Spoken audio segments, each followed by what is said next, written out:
Kebakaran hebat yang terjadi di pasar tradisional Letubatri, Nyomplong, Kota Sukabumi menghanguskan 116 kios dan 21 toko milik pedagang. Kobaran api diduga berasal dari salah satu kios pedagang dan dengan cepat merembet ke kios lainnya karena banyaknya barang mudah terbakar. 9 unit mobil pemadam kebakaran dengan 80 personil diterjunkan untuk memadamkan api. Penyebab kebakaran masih diselidiki.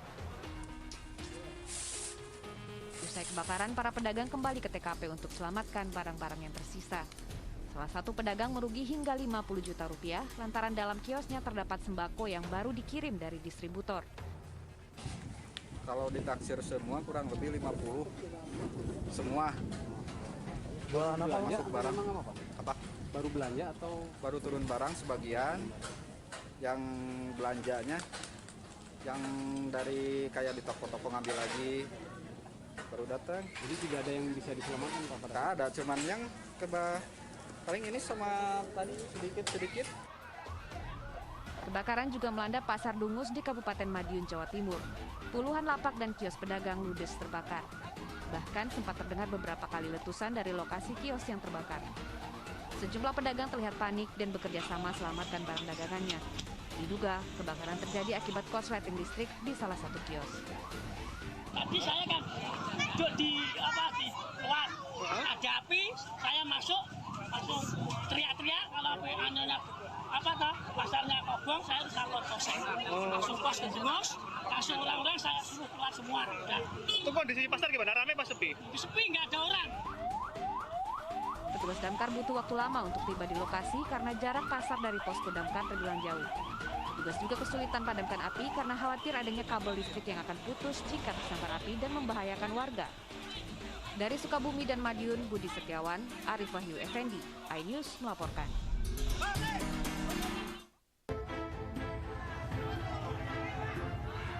Kericuan pecah antara dua kelompok di Jalan Diponegoro Halmahera, Kota Madiun, Jawa Timur. Menurut warga, dua kelompok yang diduga berasal dari perguruan silat saling lempar batu hingga membawa senjata tajam. Warga kemudian menghubungi pihak berwajib untuk melerai perkelahian. Kericuhan berakhir setelah polisi berhasil menghalau massa ke arah timur. Akibat peristiwa ini, seorang warga luka pada bagian kepala. Kericuhan juga merusak satu rumah serta 3 sepeda motor. Pecah kepala kritis di rumah sakit Sokaten. Lukanya di bagian Kepala belakang. Tengkorak kepala. 2 orang ya? 2 orang. Yang satunya kepala semua? Ya, rata-rata semua. Warga berharap kerusuhan tidak kembali terjadi dalam lingkungan mereka. Dari Madiun, Jawa Timur, Arif Wahyudi, iNews melaporkan. Dua kelompok warga terlibat aksi tawuran di terowongan Manggarai Tebet, Jakarta Selatan. Aksi tawuran di ruas jalan ini membuat akses jalan terganggu. Pengguna jalan dari arah Pasar Rumput menuju Jalan Tambak dan sebaliknya tak bisa melintas. Aksi tawuran menyita perhatian warga. Menurut warga sekitar, tawuran kerap terjadi dan meresahkan masyarakat. Gimana Pak? Sering terjadi. Baru 2 hari yang lalu, 3 hari yang lalu, sekarang terjadi lagi. Harapan saya sih ya maunya sih damai-damai aja gitu, jadi aman. Gimana susah juga. Warga berharap pengamanan dari aparat kepolisian diperketat dan tawuran tak kembali terjadi.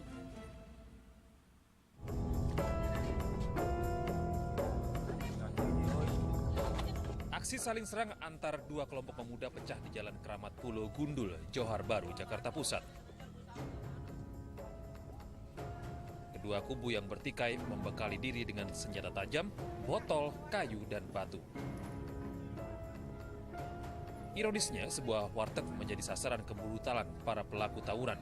Mereka menjarah makanan serta uang tunai 1 juta rupiah lebih yang tersimpan di dalam laci. Terus tiba-tiba dari sana tuh bawa senjata tajam kayak semua ciluri. dari seberang. Semua dari sana. Semua dari seberang, sono semua. Gak ada yang dari sini. Tiba-tiba datang langsung ke warteg. Enggak buka warteg. Dia nantangin dulu yang di sana. Saya kan takut, saya tutup-tutupin dong, saya pergi. Pas saya datang ke sini, tiba-tiba udah nggak ada duitnya. Berapa yang diambil? 1 juta lebih. Khawatir terjadi aksi penyerangan susulan, polisi yang tiba di lokasi langsung melakukan pengamanan. Sementara itu sebuah pintu gerbang pemisah kampung di mulut jembatan ditutup untuk memisahkan warga yang bertikai. Dari Jakarta, Rani Sanjaya, iNews melaporkan. Supporter Persis Solo terlibat kericuhan dengan supporter PSIS Semarang di Semarang, Jawa Tengah. Kedua pendukung bahkan saling lempar batu.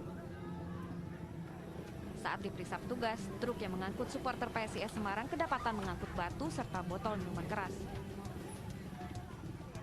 Akibat bentrokan ini, Jalan Adi Sucipto di sekitaran Stasiun Manahan sempat ditutup. Bentrok antara pendukung sepak bola telah terjadi sejak dari dalam stadion. Laga antara Persis Solo dengan PSIS Semarang berakhir tanpa gol 0-0. Selain tidak puas dengan hasil akhir, kericuhan diduga terjadi akibat penonton yang tidak memiliki tiket namun memaksa masuk ke dalam stadion. Apa? Mas Gibran nggak nonton, nggak punya tiket? Ya, nggak punya tiket. Nggak boleh. Kalau kita kan terserah, kalau kami kan nggak punya tiket nggak apa-apa, kami nyewa satu stadion kok. No tiket, no game, Mas Wali. Maaf. Polisi langsung mengamankan pelaku kericuhan dan mengawal supporter hingga ke Semarang. Dari Solo, Jawa Tengah, Septiantoro, iNews melaporkan.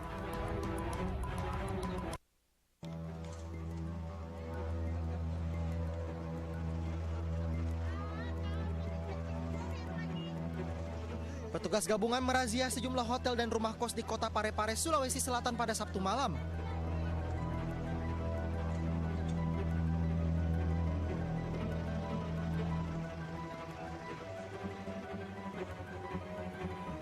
Petugas menemukan 20 orang pasangan mesum yang diduga terlibat prostitusi online melalui aplikasi media sosial.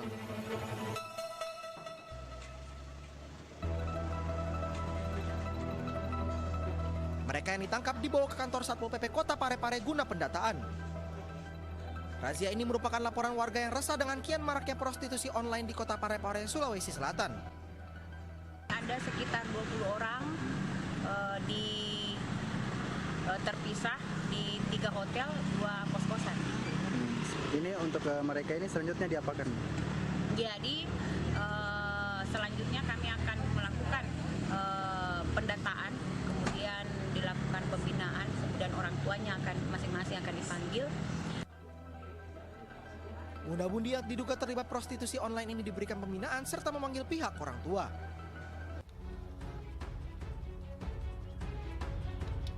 Tim penyelamat gabungan berusaha mengevakuasi seorang kakek berusia 75 tahun yang terjebur ke dalam sumur di Gunung Kidul, Yogyakarta. Proses evakuasi korban bernama Pianto berjalan dramatis. Sebelumnya, korban warga Dusun Winong, Desa Siraman, Kecamatan Wonosari, dilaporkan hilang usai sholat subuh oleh anak korban. Habis sholat subuh, itu habis sholat subuh hilangnya, terus sekitar berselang beberapa menit itu bapaknya udah ditemukan di dalam sumur. 2 petugas diturunkan ke dalam sumur sedalam 9 meter untuk mengangkat korban. Korban selamat meski terdapat sejumlah luka di tubuhnya. Kondisi korban masih hidup, selamat. Untuk cedera ada cedera bagian kepala bagian belakang, sama di luka letet di bagian tangan, lutut. Usai berhasil dievakuasi, korban dibawa ke rumah sakit untuk mendapatkan perawatan intensif. Dari Gunung Kidul, Yogyakarta, Kismaya Wibowo, iNews melaporkan.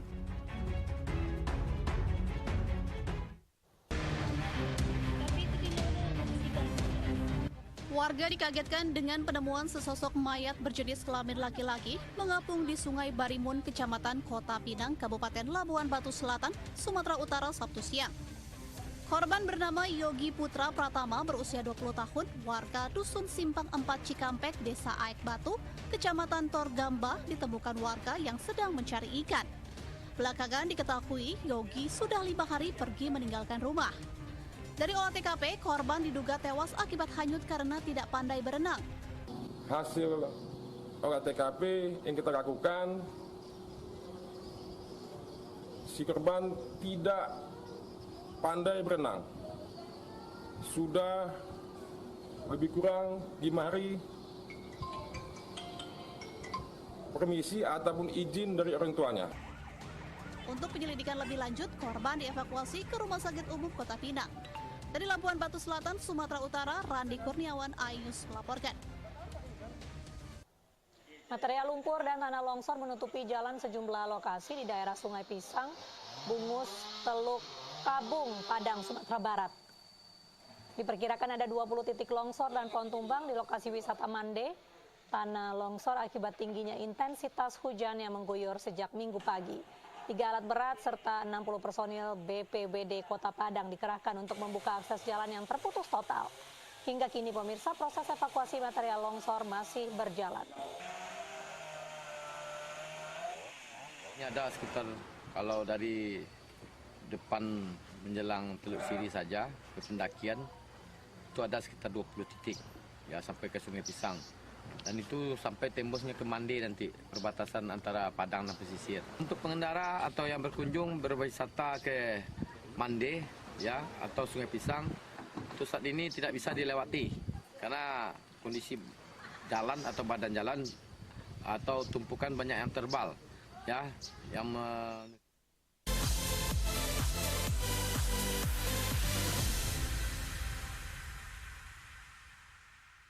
Ini berita ekonomi.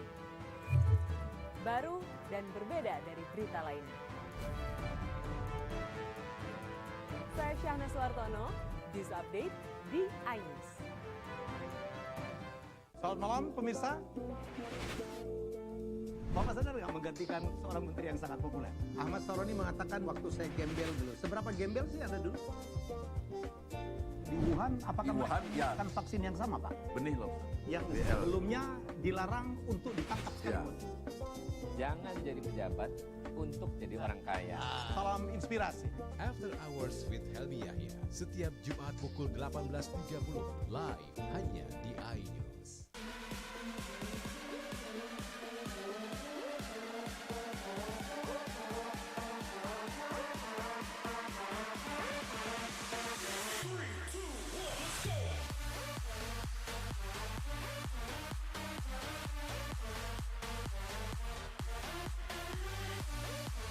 Pukul 1 siang. Dengan warna baru. Pastinya lebih seru. Lebih keren. Dan lebih kepo. Intense Reborn hanya di iNews. Ini dia. Sandiaga Uno. Wow, ini luar biasa nih. Tips usaha berani mengambil resiko keluar dari zona nyaman. Buat anak-anak milenial, mereka harus proaktif, harus jemput bola. Kata siapa? Kata Sandi. Kata Sandi, setiap Senin pukul 18.30 live hanya di iNews. Wah, kayak jawara nggak?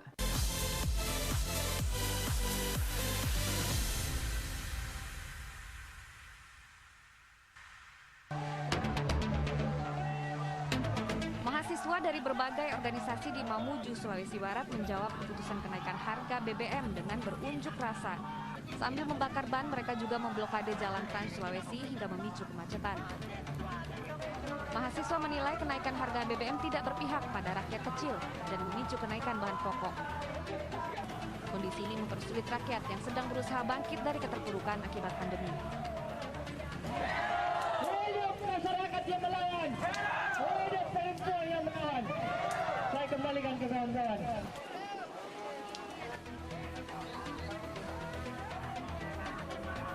Mahasiswa meminta agar pemerintah segera merevisi kembali keputusan terkait kenaikan bahan bakar minyak. Dari Mamuju, Sulawesi Barat, Randy Christian, iNews melaporkan.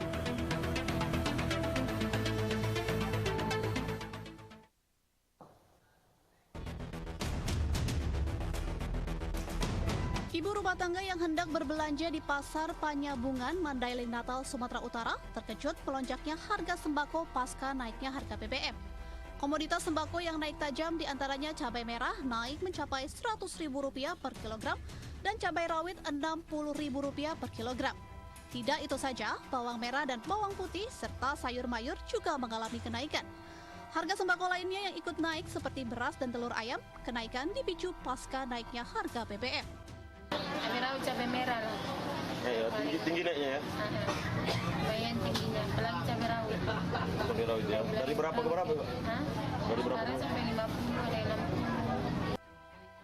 60. Naiknya harga sembako setelah pemerintah menaikkan harga BBM hingga membuat biaya distribusi barang membengkak. Apa aja yang naik? Bawang. Terus? Cabai juga cabai rawit. Oke, terus apa lagi Bu yang naik Bu? Kalau naik gini berat nggak Bu gitu? Cabai rawit. Kalau naik gini berat nggak gitu? Berat lah. Naiknya harga sembako, warga mengaku biaya hidup semakin tinggi sementara penghasilan tak lagi mencukupi. Dari Mandailing, Natal, Sumatera Utara, Ahmad Hussein Lubis, iNews melaporkan. Istri Verdi Sambo, Putri Chandrawati, telah ditetapkan sebagai tersangka kasus pembunuhan berencana Brigadir Joshua beberapa waktu lalu. Dalam pemeriksaan, Putri tetap ngotot mengaku sebagai korban pelecehan seksual yang dilakukan oleh Brigadir Joshua. Padahal Polri telah menghentikan pengusutan kasus tersebut. Narasi pelecehan seksual juga kembali disuarakan oleh Komnas HAM. Dalam konferensi pers, Komnas HAM menyebut adanya dugaan pelecehan seksual yang terjadi di Magelang, Jawa Tengah. Terus kemudian terdapat dugaan kuat terjadinya peristiwa kekerasan seksual yang dilakukan oleh Brigadir J kepada saudari PC di Magelang tanggal 7 Juli 2022. Tadi detailnya disampaikan Bu Andi. Kemudian terjadinya obstruction of justice dalam penanganan dan pengungkapan peristiwa kematian Brigadir J. Menanggapi hal tersebut, kuasa hukum keluarga Brigadir Joshua mempertanyakan bukti yang melandasi tuduhan pelecehan yang disampaikan oleh Komnas HAM. Membuat kami bertanya-tanya, kenapa membuat perkara ini semakin blunder? Dalam hukum pidana itu ada namanya asas in criminalibus probationis pedent esse luce clariores, yang artinya adalah bahwa bukti-bukti dalam tindak pidana itu harus lebih terang daripada cahaya. Nah, apakah Komnas HAM dan Komnas Perempuan ini sudah memiliki laboratorium forensik untuk menguji hal tersebut? Atau hanya mengambil berdasarkan keterangan daripada tersangka? Tersangka dalam hal ini yang sudah disangkakan dengan dugaan tindak pidana 340 pembunuhan berencana. Putri Chandrawati sempat melaporkan kasus dugaan pelecehan seksual ke Polres Jakarta Selatan pada 7 Juli 2022. Sementara Komnas HAM menyebut pelecehan seksual terjadi di Magelang, Jawa Tengah. Adapun laporan Putri ke Polres Jakarta Selatan telah dihentikan penyidikannya. Bareskrim Polri memastikan tidak ada pelecehan seksual yang dilakukan Brigadir Joshua. Tim Liputan iNews melaporkan. Puan Maharani melanjutkan safari politiknya. Kali ini Ketua DPP PDIP itu menemui Prabowo Subianto di kediamannya di Hambalang, Bogor, Jawa Barat. Puan sempat latihan berkuda dengan kuda kesayangan Prabowo. Dalam pertemuan yang berlangsung kurang lebih 2 jam, Puan dan Prabowo mengatakan keduanya memiliki misi yang sama untuk Indonesia di tahun 2024 nanti. Prabowo juga menyebut peluangnya berpasangan dengan Puan Maharani pada 2024. Memungkinkan atau tidak memungkinkan, saya kira ya dari segi teori kemungkinan ya pasti memungkinkan. Ya, kalau memungkinkan, ya kan? Kalau tadi kan demi kebaikan bangsa dan negara, kenapa tidak? Tentunya ini masih perjalanan masih panjang, ya kan? PDIP harus memikirkan Gerindra dan tapi bagi kita demi apapun demi kebaikan bangsa dan negara. Tapi ini Pak dipastikan juga insya Allah bukan pertemuan terakhir ya Mas Bowo ya. Pasti. Jadi kita akan tetap menyampaikan secara terbuka, membuka ruang bagi kedua kami ini. Kedatangan Ketua Harian Nasional DPP Partai Perindo TGB Muhammad Jainul Majdi menjadi penyemangat bagi para peserta bimbingan teknis dan pelatihan juru bicara yang diikuti 70 pengurus DPD Partai Perindo se-Jawa Tengah. Dalam arahannya, TGB meminta kepada seluruh kader Partai Perindo untuk tetap semangat dan terus bergerak dalam berbagai program pro rakyat. Salah satunya melalui pembinaan UMKM dengan pemberian bantuan lebih dari 4.000 gerobak yang sudah tersebar di seluruh Indonesia.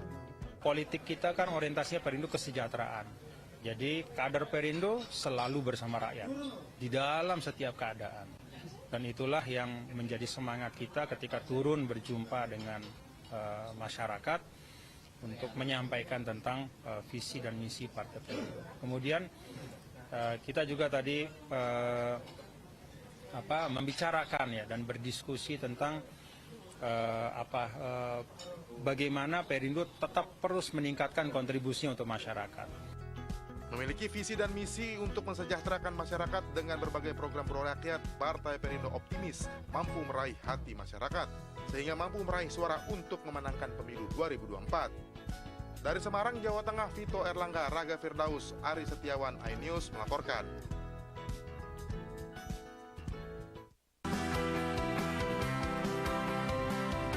Kader Partai Perindo di Provinsi Bali mendapat kunjungan dari Ketua Dewan Pertimbangan DPP Partai Perindo Mahyudin. Kunjungan Ketua Dewan Pertimbangan DPP Partai Perindo ini untuk memberikan suntikan semangat kepada kader partai. Di ruang-ruang politik kita, baik DPR RI, DPRD Provinsi, DPRD Kabupaten Kota, harus diisi kader-kader Perindo dengan semangat baru, semangat persatuan Indonesia, untuk membangun Indonesia yang lebih sejahtera di masa akan datang. Berbagi pengalaman beliau selama di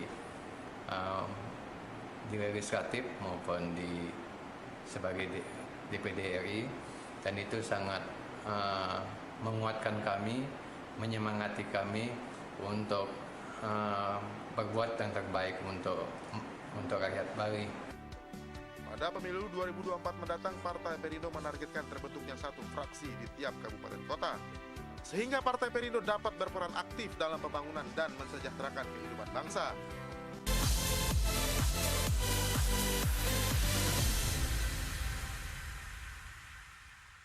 Selamat malam pemirsa. Bapak sadar nggak menggantikan seorang menteri yang sangat populer? Ahmad Saroni mengatakan waktu saya gembel dulu. Seberapa gembel sih Anda dulu? Di Wuhan, apakah menggunakan vaksin yang sama, Pak? Benih loh. Yang sebelumnya dilarang untuk ditangkap sekalipun. Jangan jadi pejabat untuk jadi orang kaya. Salam inspirasi. After Hours with Helmi Yahya, setiap Jumat pukul 18.30, live hanya di iNews.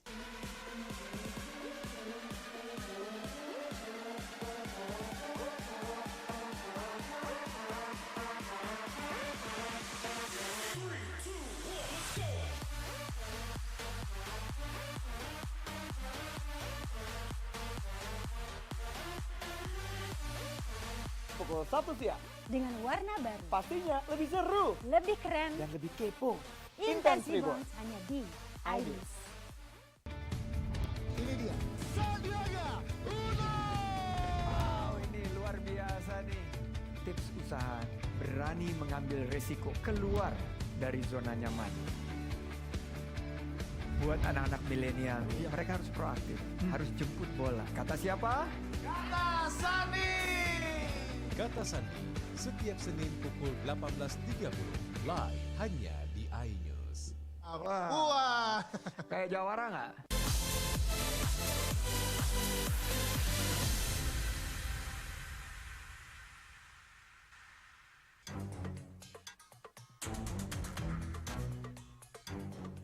Putri Chandrawati telah 2 kali menjalani pemeriksaan sebagai tersangka kasus pembunuhan Brigadir Joshua. Meski begitu, istri Verdi Sambo tak jua ditahan oleh penyidik Bareskrim Polri. Alasannya karena Putri dinilai memiliki anak balita yang masih membutuhkan pendampingan ibunya. Putri hanya dikenakan wajib lapor 2 kali dalam sepekan kepada penyidik.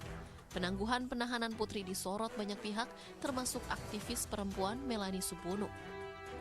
Dalam unggahannya, Melanie membandingkan alasan penangguhan penahanan Putri dengan kasus lain yang saat itu memiliki anak kecil tapi tetap ditahan.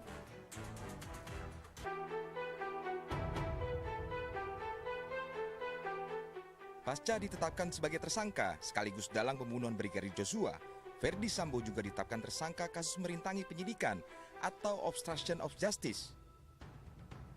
Sambo dan anak buahnya berperan merusak barang bukti elektronik dan juga menambah barang bukti di TKP untuk menghambat proses penyidikan. Sebelumnya, Sambo telah dipecat dengan tidak hormat melalui sidang etik pada 25 Agustus lalu. Dalam kasus obstruction of justice ini, Sambo dijerat pasal 221 KUHP ayat 1, diancam dengan pidana penjara 9 bulan. Sementara dalam kasus pembunuhan berencana Brigadir Joshua, Sambo terancam hukuman mati. Dari Jakarta, tim liputan iNews melaporkan.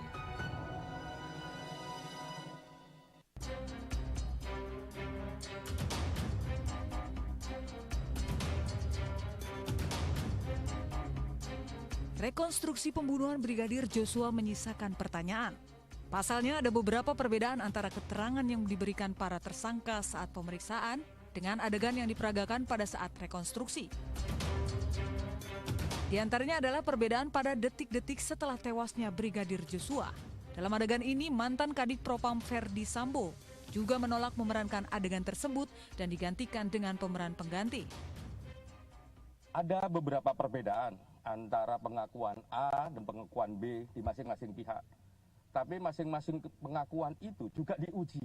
Jadi dikasih kesempatan oleh teman-teman penyidik untuk juga melaksanakan rekonstruksinya. Nah, itu menurut kami sebuah proses yang yang sangat baik dalam konteks hak asasi manusia. Proses ini juga sesuai dengan prinsip-prinsip fair trial. Rekonstruksi pembunuhan Nofriansah Yosua Huta Barat atau Brigadir Joshua dilakukan dalam 78 adegan yang dibagi menjadi 3 sesi dengan menghadirkan 5 tersangka. Rekonstruksi sesi pertama meliputi peristiwa di Magelang, digelar di kediaman Ferdi Sambo di Jalan Saguling, Jakarta Selatan. Reka adegan dilakukan di aula sebelah rumah pribadi Ferdi Sambo. Sebanyak 16 adegan terkait peristiwa di Magelang dilakukan. Adegan ini meliputi peristiwa tanggal 4, 7, dan 8 Juli 2022. Reka adegan sesi kedua dilakukan di rumah pribadi Ferdi Sambo. 35 reka adegan dilakukan di rumah Ferdi Sambo ini. Sementara sesi ketiga rekonstruksi dilakukan di rumah dinas Ferdi Sambo. Sebanyak 27 reka adegan dilakukan di rumah dinas Ferdi Sambo. 3 sesi adegan tersebut diharapkan bisa membongkar kasus tewasnya Brigadir Joshua yang selama ini menjadi misteri. Direktorat Cyber Barreskrim Polri menetapkan 7 tersangka kasus obstruction of justice atau perintangan penyidikan kasus pembunuhan Brigadir Joshua. Ferdi Sambo menjadi yang paling terakhir ditetapkan menjadi tersangka, menyusul 6 perwira sebelumnya.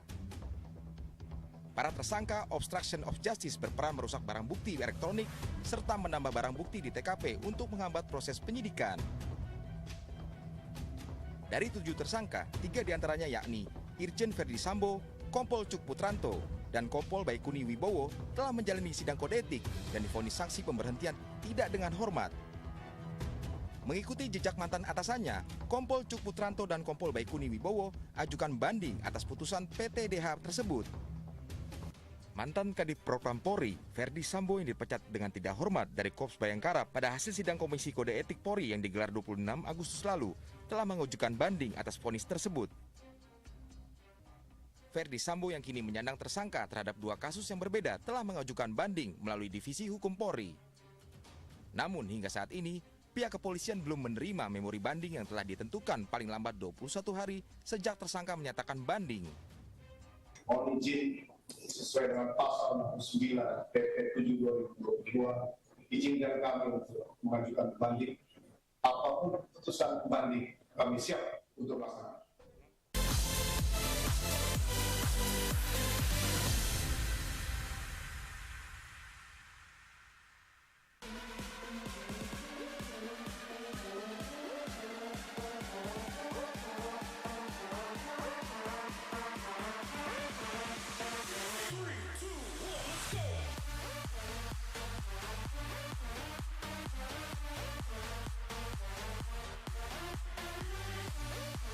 Pukul 1 siang. Dengan warna baru. Pastinya lebih seru. Lebih keren. Dan lebih kepo. Intense Reborn hanya di iNews.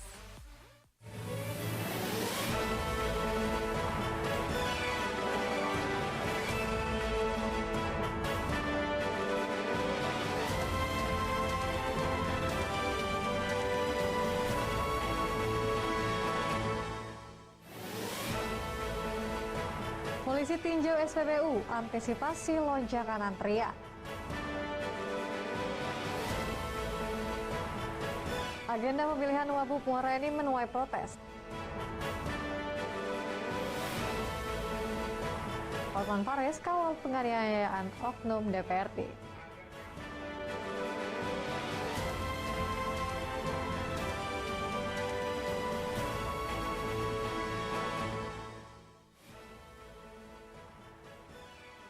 Halo pemirsa, senang sekali saya dapat kembali menjumpai Anda dalam iNews Sumsel. Selain 3 berita utama tadi, kami juga akan menyajikan beragam informasi penting lainnya hanya untuk Anda. Bersama saya Felicia, inilah iNews Sumsel selengkapnya.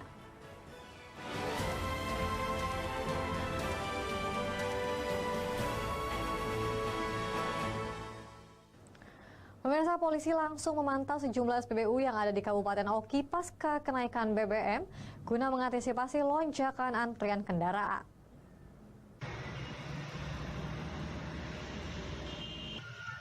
Pasca pemerintah pusat resmi menaikkan harga BBM, Polres Oki langsung menerjunkan personilnya untuk meninjau sejumlah SPBU yang ada di Kabupaten Oki, di antaranya di SPBU Kota Kayu Agung, kemudian SPBU di Jalan Lintas Timur Desa Celikah, dan SPBU Muara Baru. Peninjauan itu guna mengantisipasi lonjakan antrian kendaraan dalam pengisian BBM. Selain itu guna memastikan jika pengisian BBM berjalan aman, lancar, dan kondusif. Para pengendara pun mengeluhkan kenaikan BBM karena cukup berdampak pada ekonomi, terutama dalam pemenuhan kebutuhan rumah tangga. Apalagi saat ini masih dalam masa transisi pandemi, ekonomi masyarakat masih belum sepenuhnya pulih. Pemerintah diminta untuk mengkaji ulang kenaikan BBM dan memberikan solusi terbaik bagi masyarakat. Lonjakan pengguna BBM. Dan setelah dilaksanakannya, diberitahu naiknya minyak tersebut dari pemerintah pusat, antrian boleh dikatakan sudah normal. Himbauan kepada masyarakat saat pengisian BBM sendiri seperti apa, Pak? Himbauan kepada masyarakat, ya namanya sudah ditetapkan oleh pemerintah kenaikan ini, ya kita tetap menjalankan, kita tetap mengikuti aturan. Ya, semoga cepat ada ingin dari pemerintah, ada solusi mana kan. Dengan naik BBM ini mungkin ya ada efek juga ke kaki mungkin kan. Jadi minta solusi dari pemerintah. Masyarakat dan SPBU diminta bijak dalam pengisian BBM, penuhi hak dan kewajiban masing-masing, utamakan keselamatan dan ketertiban umum, patuhi aturan yang ada. Dari Yogan Komering Ilir, Fitriadi, iNews melaporkan. Kenaikan harga bahan bakar minyak yang telah diumumkan pemerintah Sabtu kemarin diprediksi akan berdampak pada sektor usaha kecil menengah, khususnya di Kota Prabu-Muli. Salah satu dampak adalah naiknya harga sejumlah bahan pokok di pasaran. Anggota Dewan Perwakilan Rakyat Daerah Kota Prabu-Muli menyayangkan sikap pemerintah yang menaikkan harga bahan bakar minyak di tengah meningkatnya beban ekonomi masyarakat pasca COVID-19. Menurut Mat Amin, legislator asal PKS ini, sikap pemerintah yang tak memperdulikan dampak kenaikan BBM bagi masyarakat kurang mampu akan diprediksi akan menambah jumlah masyarakat miskin di Kota Prabu-Muli. Untuk itu, pada anggaran belanja tahun 2023, pemerintah kota fokus meningkatkan ekonomi masyarakat. Kita di sektor-sektor yang berpihak kepada rakyat, makanya kita di APBD 2023 ini minta kepada pemerintah daerah kembali kepada RPJMD yang dituangkan ke dalam RKPD sebagai bahan dasar kebijakan umum dan plafon anggaran. Nah, di sini disebutkan ada prioritas. Sebelum kenaikan bahan bakar minyak atau BBM resmi diumumkan pemerintah, masyarakat Kota Prabu-Muli tengah dihadapkan dengan kenaikan sejumlah bahan pokok di pasaran. Warga dan sejumlah pelaku usaha kecil menengah di Kota Prabu-Muli berharap peran pemerintah membantu mereka dalam menstabilkan harga pokok pasca kenaikan BBM dan jika tidak akan berdampak tutupnya usaha. Dari Prabu-Muli, Berry Brima, iNews melaporkan. Pemirsa, Pengadilan Negeri Sukajadi Pangkalan Balai Banyuasin menggelar sidang lapangan.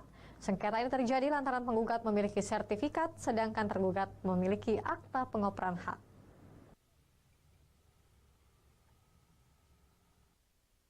Dipimpin oleh Hakim Ketua Silvi Aryani, sidang sengketa lahan seluas 1.500 meter persegi dilakukan di lokasi objek sengketa lahan di Jalan Poros Ampera, Desa Sungai Kedukan, Rambutan, Banyuasin.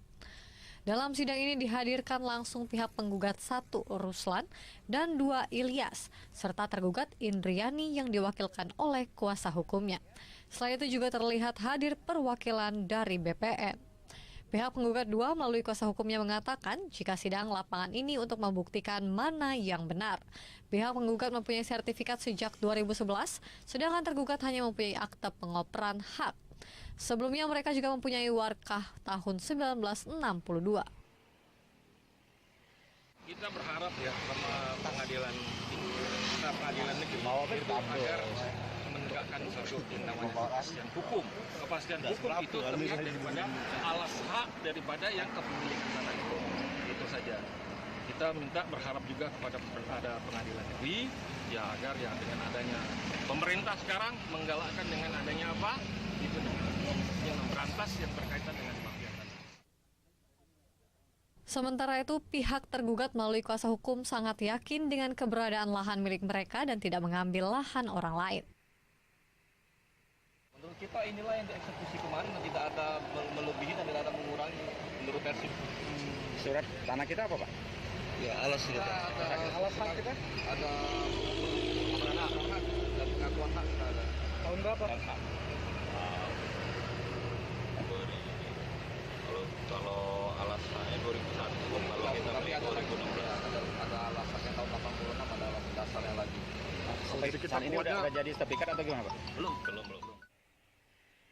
Selanjutnya setelah dilakukan sidang lapangan, proses sidang kembali akan dilanjutkan oleh pihak PN Pangkalan Balai Banyuasin. Dari Palembang, Guntur Yansyah, iNews melaporkan. Agenda pemilihan Wabub Muara Enim diprotes. Informasi selengkapnya sesaat lagi.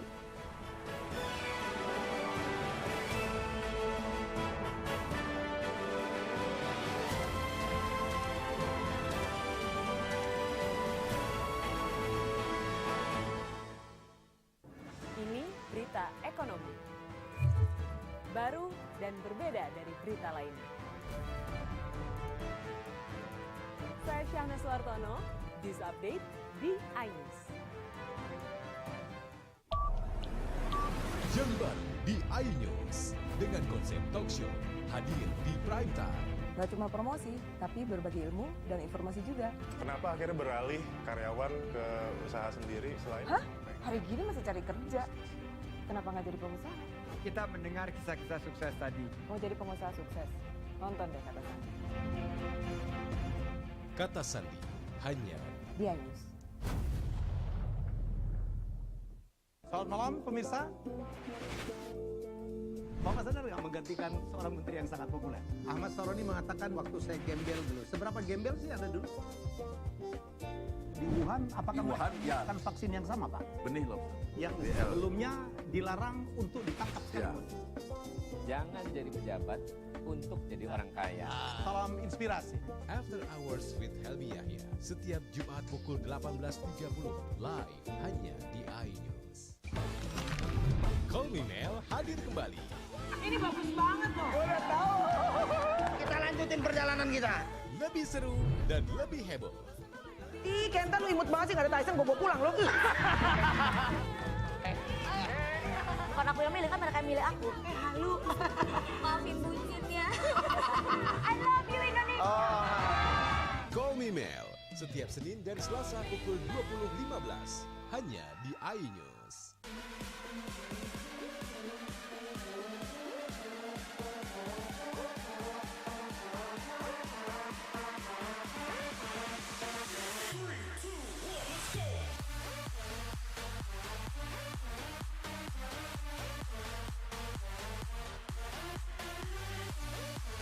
Pukul 1 siang. Dengan warna baru. Pastinya lebih seru. Lebih keren. Dan lebih kepo.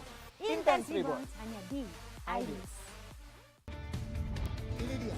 Sandiaga Uno. Wow, ini luar biasa nih. Tips usaha, berani mengambil resiko, keluar dari zona nyaman. Buat anak-anak milenial, mereka harus proaktif, harus jemput bola. Kata siapa? Kata Sandi. Kata Sandi setiap Senin pukul 18.30 live hanya di iNews. Wah. Kayak jawara nggak?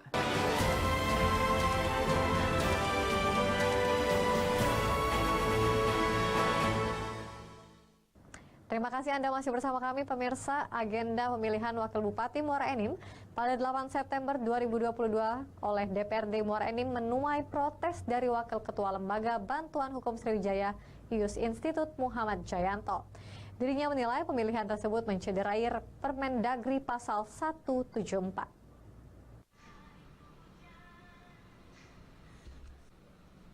Protes agenda pemilihan Wakil Bupati oleh 45 anggota DPRD Kabupaten Muara Enim pada 8 September 2022 mendatang disampaikan oleh Wakil Ketua Lembaga Bantuan Hukum Sriwijaya Ius Institut Muhammad Jayanto. Menurut Jayanto, rentang waktu yang singkat hanya kisaran 12 bulan membuat pemilihan Wakil Kepala Daerah Bumi Serasan Sekundang terkesan dipaksakan. Meskipun terlaksana, hal tersebut dinilai cacat hukum dan mencederai Peraturan Menteri Dalam Negeri Pasal 174. Dalam Pasal 174 ayat 7 disebutkan bahwa penunjukan pejabat kepala daerah di bawah 18 bulan ditunjuk oleh Kementerian Dalam Negeri sehingga penerapan Pasal 176 dalam pemilihan Wakil Bupati oleh DPRD Muara Enim dinilai keliru. Jayanto menyarankan masih ada waktu meski singkat agar DPRD Muara Enim menganulir dan merencanakan ulang agenda pemilihan Wakil Bupati definitif tersebut yang dijadwalkan pada 8 September mendatang. Bahwa produk yang dihasilkan oleh DPRD Kabupaten Muara Enim itu cacat hukum, ya kan? Karena itu tadi menabrak aturan hukum itu sendiri. Sudah ada batasan di bawah 18 bulan itu. Kewenangannya adalah Mendagri, tertuang di pasal 174. Di Muara Enim ini jelas sudah tidak sampai lagi 18 bulan. September ini saja, sebelum ini kan masih proses mereka. Belum ketok palu pun sudah tinggal 12 bulan lagi. Wakil Ketua Lembaga Bantuan Hukum Sriwijaya Ius Institut Jayanto juga mewarning secara independen akan melaporkan permasalahan ini ke Pengadilan Tata Usaha Negara. Bila mana hasil pemilihan Wakil Bupati oleh Lembaga Legislator Bumi Serasan Sekundang terlaksana dan mendapatkan SK dari Kementerian Dalam Negeri. Dari Palembang, Muhammad Riza Falevi, iNews melaporkan. Hotman Paris Hutapea menggelar jumpa pers usai menemui wanita korban penganiayaan oknum DPRD Kota Palembang. Hotman memastikan akan mengawal kasus tersebut hingga tuntas.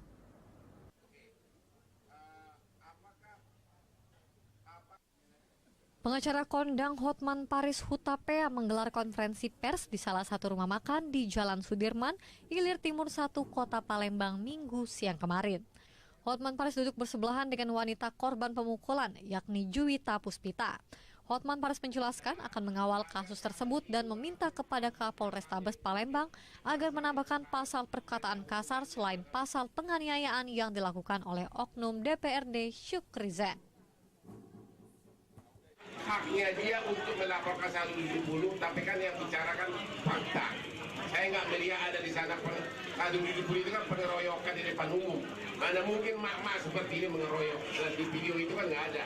Saya kira nggak usah dikhawatirkan ini.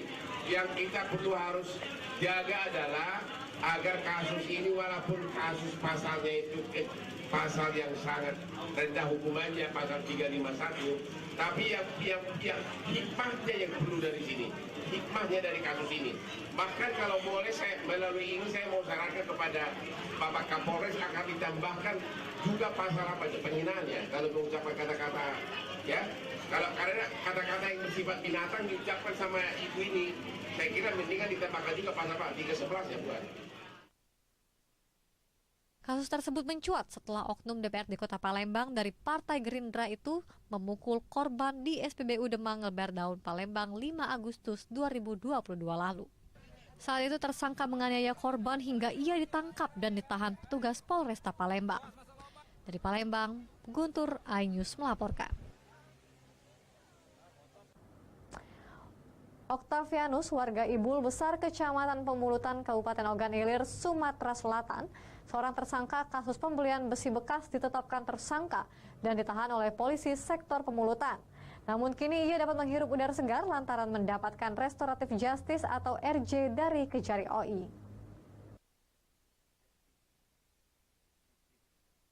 Kejaksaan Negeri Ogan Ilir menggelar penghentian perkara atau keadilan restoratif justice RJ terhadap 3 tersangka dari 2 kasus perkara berbeda, yakni kasus penadahan barang pencurian dan kasus penganiayaan ringan. Salah satunya Octavianus, warga desa Ibul Besar, Kecamatan Pemulutan, Kabupaten Ogan Ilir, tersangka pembeli besi buruk seharga Rp100.000. Ia ditetapkan tersangka dan ditahan polisi sektor Pemulutan. Tangis haru bahagia saat bertemu kembali dengan istri dan ketiga anaknya tak terbendung di ruang restoratif Justice Kejari Ogan Ilir. Di hadapan petugas Kejari, Octavianus mengatakan sangat berterima kasih dengan Kejaksaan Negeri Ogan Ilir karena memberikan kesempatannya berkumpul dengan keluarga dan tak akan menggeluti usahanya membeli barang rongsokan lagi. Ia akan berjualan sayur keliling saja untuk mencari nafkah untuk anak dan istrinya. Rongso itu udah ada pakai lagi. Oh itu. Nah, jadi fokus dagang ya. Sayur. Ya. Selamat ya Pak. Selain Octavianus, Kejari OI juga memberikan keadilan restoratif justice kepada 2 orang anak yang masih berstatus pelajar terjerat kasus penganiayaan ringan. Ancamannya tidak melebihi 5 tahun. Kemudian yang terpenting ada 2 hal. Satu, adanya kesepakatan perdamaian dan adanya respon positif atau keinginan daripada tokoh-tokoh masyarakat untuk agar perkara ini dihentikan dengan keadilan restoratif. Dari Ogan Ilir, Guntur Yansyah, iNews melaporkan. Pemirsa, Danre mengajak masyarakat cegah stunting. Jangan kemana-mana, tetap bersama kami.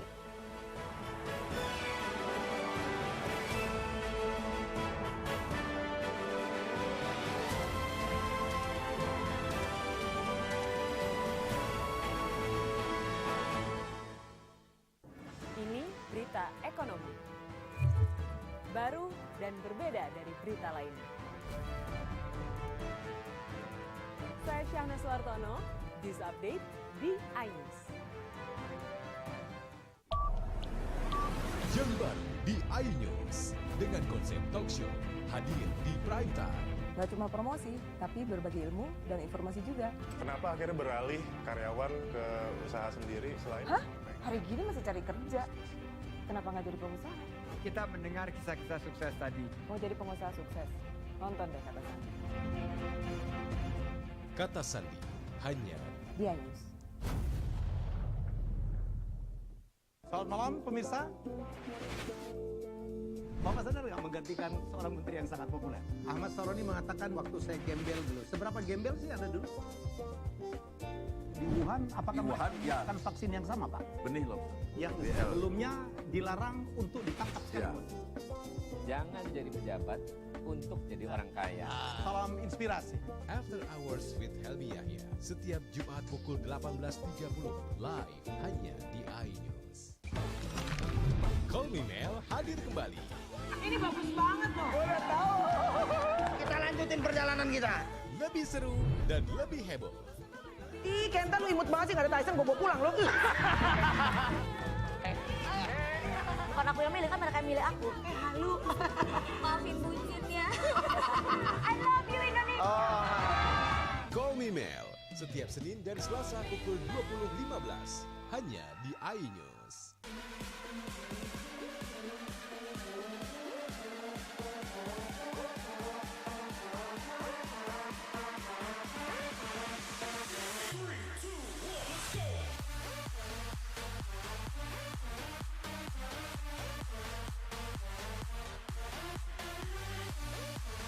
Pukul 1 siang. Dengan warna baru. Pastinya lebih seru. Lebih keren. Dan lebih kepo. Intense Reborn hanya di iNews. Ini dia. Sandiaga Uno. Wow, ini luar biasa nih. Tips usaha berani mengambil resiko keluar dari zona nyaman. Buat anak-anak milenial, mereka harus proaktif, harus jemput bola. Kata siapa? Kata Sandi. Kata Sandi setiap Senin pukul 18.30 live hanya di iNews. Wah. Kayak jawara nggak? Selamat malam pemirsa. Bapak sadar nggak menggantikan seorang menteri yang sangat populer? Ahmad Saroni mengatakan waktu saya gembel dulu. Seberapa gembel sih Anda dulu? Di Wuhan, apakah mereka menggunakan vaksin yang sama, Pak? Benih loh. Yang sebelumnya dilarang untuk ditangkap sekalipun. Jangan jadi pejabat untuk jadi orang kaya. Salam inspirasi. After Hours with Helmi Yahya, setiap Jumat pukul 18.30, live hanya di iNews.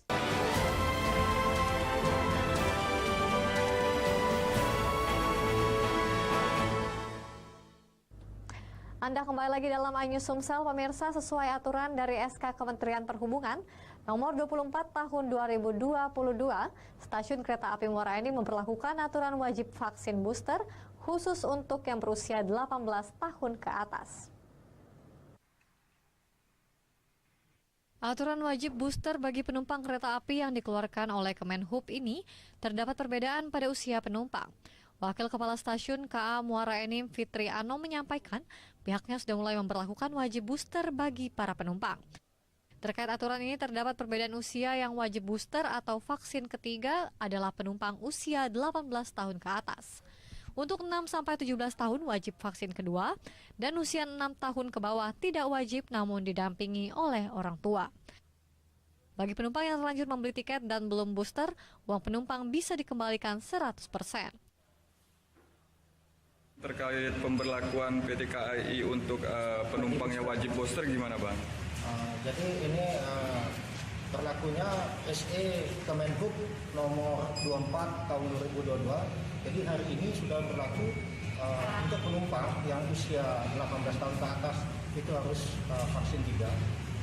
Untuk usia yang 6 tahun sampai 17 tahun itu harus vaksin 2. Dan 6 tahun ke bawah itu tidak dikenakan vaksin, ya, bisa ikut tapi didampingi dengan orang tua. Fitri Anom menyampaikan pihaknya telah mensosialisasikan melalui media baik secara online maupun banner sehingga masyarakat mengetahui tentang pemberlakuan vaksin booster. Kemudian untuk mendapatkan booster dilakukan di RSUD, Puskesmas, dan tempat pelayanan kesehatan lainnya. Dari Muara Enim, Edwin Sasatria, iNews melaporkan. Dan Rem 044 Gapo Brigjen TNI M. Naudi Nurdika mengajak seluruh masyarakat Sumsel untuk mencegah stunting sejak dini. Apalagi mengingat Provinsi Sumsel angka stunting cukup tinggi, yaitu mencapai 24%. Bertempat di Desa Sarang Elang, Kecamatan Pemulutan Barat, Kabupaten Ogan Ilir, dan Rem 044 Gapo Brigjen TNI M. Naudi Nurdika didampingi Dandim 0402 OKI Letkol Infantri Hendra Saputra memberikan bantuan kepada anak penderita stunting. Dalam kesempatan itu, dan Rem 044 Gapo mengajak seluruh masyarakat Sumsel untuk turut andil membantu pemerintah dalam pencegahan stunting. Apalagi mengingat angka stunting di Provinsi Sumatera Selatan saat ini cukup tinggi, yaitu mencapai 24%. Harapannya angka tersebut menurun dan ditekan sejak dini minimal setara dengan pusat, yakni 14%. Stunting sangat penting dicegah dan diperhatikan karena sangat berdampak pada tumbuh kembang anak. Penyebab stunting tidak hanya gizi buruk tetapi juga disebabkan oleh sanitasi yang kotor. Maka dari itu Danrem 044 Gapo membuat program yang diberi nama Basemah, yakni bersih, sehat, dan ramah lingkungan. Nantinya akan dibangun paket di dalamnya ada kamar mandi, air bersih, sumur bor, dan juga WC. Yang nantinya akan dibangun septic tank menggunakan biofilter yang ramah lingkungan. Penyebab dari stunting itu tidak hanya gizi buruk, ya, tidak hanya karena gizi buruk, tapi juga salah satunya adalah karena sanitasi yang kotor. Nah, oleh karenanya kami datang kemari juga akan memberikan program namanya Besemah. Besemah ini secara akronim itu adalah bersih, sehat, dan ramah lingkungan. Intinya kami akan bangun di sini adalah paket dalamnya ada kamar mandi, WC, kemudian di situ ada air bersihnya, sumur bor. Masyarakat diminta untuk mendukung penuh program Besmah agar angka stunting di Sumatera Selatan dapat diturunkan demi masa depan anak bangsa yang sehat dan cerdas. Dari Ogan Ilir, Fitriadi, iNews melaporkan. Pemirsa, berita sekaligus penutup perjumpaan kita pada hari ini. Saya Felicia dan seluruh kru yang bertugas mengucapkan terima kasih dan sampai jumpa.